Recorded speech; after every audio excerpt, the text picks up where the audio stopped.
अस्सलाम वालेकुम। So in this video we are going to study about the terminal nerves of the lumbosacral plexus. One by one हम हर nerve को जो है वो इंडिविजुअली डिस्कस करेंगे, ठीक है। उनका ओरिजिन कहाँ से होता है, कौन से मसल्स को इनर्वेट करती है और उनका मसल्स का प्राइमरी एक्शन क्या होता है, ठीक है। जो first and the foremost important nerve is the femoral nerve, ठीक है। जो फेमरल नर्व होती है उसका ओरिजिन कहाँ से होता है, हमने प्रीवियस वीडियो में भी डिस्कस किया कि it arises from the posterior division of L2, L3, L4, ठीक है। ये posterior division of L2, L3, L4 से अराइज करती है। मसल्स इनोवेटेड क्या होते हैं, जितने भी मसल्स हमारे anterior compartment of the thigh के मसल्स होते हैं, ठीक है। Muscles of the anterior compartment of the thigh, जिनमें क्वाड्रिसेप्स फेमरस मसल होते हैं, ठीक है, जिसमें फर्दर 4 मसल्स होते हैं, सार्टोरियस मसल होता है और पेक्टिनियस मसल्स होते हैं। Muscles of the anterior compartment of the thigh, they are supplied by femoral nerve. और फेमरल नर्व सप्लाई करती है muscles of interior compartment of the thigh को, जिनका प्राइमरी एक्शन क्या होता है, एक्सटेंशन ऑफ द नी, ठीक है। तो इन्होंने मेनली जो है वो नी को एक्सटेंड करना है, ठीक है। थाई से आगे यहाँ पर अगर हम देखें तो ये हमारी नी होती है, ठीक है। और जो भी muscles of the interior compartment of the thigh होंगे, ठीक है, उन्होंने क्या करना है, नी की एक्सटेंशन करानी है, ठीक है। So there primary action is the extension of the knee joint, ठीक है। The second nerve is the obturator nerve. Obturator nerve कहाँ से राइज करती है, from the anterior division of L2, L3, L4। तो anterior division of L2, L3, L4 से rise करती है हमारी ऑब्ट्यूरेटर नर्व।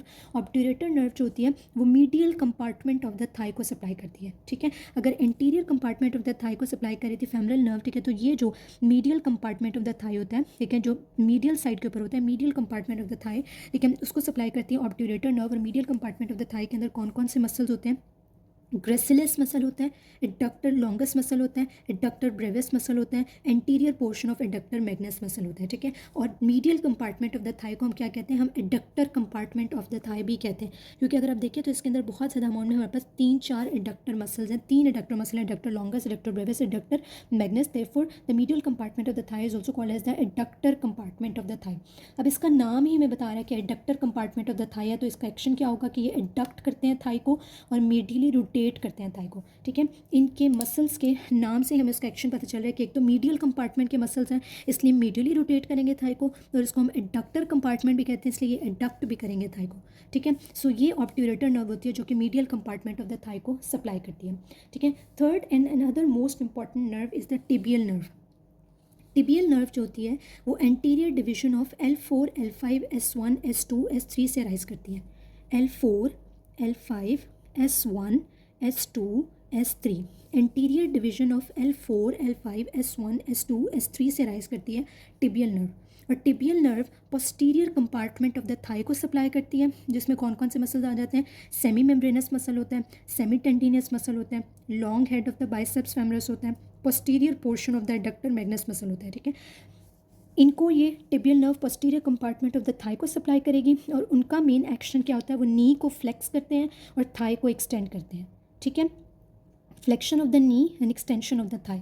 इसके अलावा tibial nerve posterior compartment of the leg को भी सप्लाई कर रही होती है, ठीक है। और posterior compartment of the leg के कौन कौन से मसल्स होते हैं, posterior compartment of the leg के मसल्स होते हैं gastrocnemius, soleus, flexor digitorum longus, flexor hallucis longus and tibialis. Posterior muscle को जो है ये सप्लाई कर रही होती है, ठीक है। तो थाई के अंदर जो posterior compartment of the thigh है टिबियल नर्व से सप्लाई होगा, लेग के अंदर जो posterior compartment of the leg है वो टिबियल नर्व से सप्लाई होगा। और posterior compartment of the leg का मेन एक्शन क्या होता है कि वो plantar flexion of the foot कराते हैं, फ्लेक्शन ऑफ द डिजिट कराते हैं, और इनवर्जन ऑफ द फुट जो है वो muscles of the posterior compartment of the leg कराते हैं, ठीक है। और जो planter muscles of the foot होते हैं उनको भी कौन सप्लाई करती है, टिबियल नर्व सप्लाई करती है। तो ये सारे मसल्स जो है वो टिबियल नर्व से इनोवेट हो रहे हैं, posterior compartment of the thigh, posterior compartment of the leg और plantar muscles of the foot, ठीक है।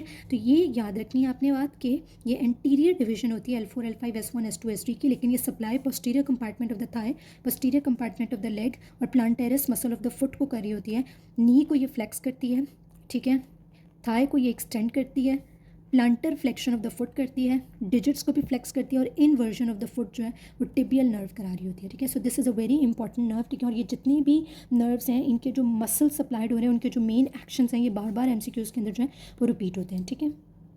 So next nerve is the common peroneal nerve. Common peroneal nerve को हम फिब्यूलर नर्व भी कहते हैं, ठीक है. ये posterior division of L4, L5, S1, S2, S3 root values से जो वो राइज करी होती है. ये सिर्फ एक मसल को सप्लाई करिए, short head of biceps femoris को, ठीक है. कॉमन पेरोनियल नर्व सिर्फ एक मसल को सप्लाई करती है, short head of biceps femoris को, और इसका मेन एक्शन क्या होता है कि नी को फ्लेक्स करती है, ठीक है. फिर कॉमन पेरोनियल नर्व जो होती है वो डिवाइड हो जाती है सुपरफिशियल पेरोनियल नर्व में और डीप पेरोनियल नर्व के अंदर, ठीक है. इसमें जो सुपरफिशियल पेरोनियल नर्व या फिब्यूलर नर्व होती है, इसका मेन एक्शन क्या होता है कि ये नर्व जो है हमारी, ये lateral compartment of the leg को सप्लाई करती है, जिसमें दो मसल्स होते हैं, पेरोनियस लॉन्गस और पेरोनियस ब्रेविस मसल, और ये दोनों क्या करते हैं, ई वर्जन ऑफ द फुट कराते हैं, ठीक है. और जो डीप पेरोनियल नर्व होती है वो interior compartment of the leg को सप्लाई करती है, जिसमें मसल्स होते हैं tibialis interior muscle, extensor hallucis muscle, extensor digitorum muscle और पेरोनियस टर्शियस मसल, ठीक है. और interior compartment of the leg क्या करता है, डॉर्सी फ्लेक्स करता है फुट को, एक्सटेंड करता है डिजिट्स को और इनवर्जन करा रहा होता है, ठीक है. तो सुपरफिशियल पेरोनियल नर्व ई वर्जन करा रही है, और जो डीप पेरोनियल नर्व है, ठीक है, या फेब्युलर नर्व है, वो dorsiflexion of the foot और इनवर्जन कराती है. सो इंपॉर्टेंट क्या है कि जो हमारी टिबियल नर्व होती है वो भी इनवर्जन कराती है और प्लांटर फ्लेक्शन कराती है, ठीक है. जो होती है हमारी सुपरफिशियल पेरोनियल नर्व वो ई वर्जन कराती है, ठीक है. और जो हमारी डीप पेरोनियल नर्व होती है वो डॉर्सी फ्लेक्शन कराती है, और ये एक्शंस बार बार रिपीट हुए हैं, ठीक है. तो इनको अपने इस तरह से याद रख लेना है कि डॉर्सिफ्लेक्शन कौन कराता है, प्लांटर फ्लेक्शन कौन कराता है, इनवर्जन कौन करता है, ई वर्जन कौन करता है, ठीक है. That's all about the nerves. Thank you very much.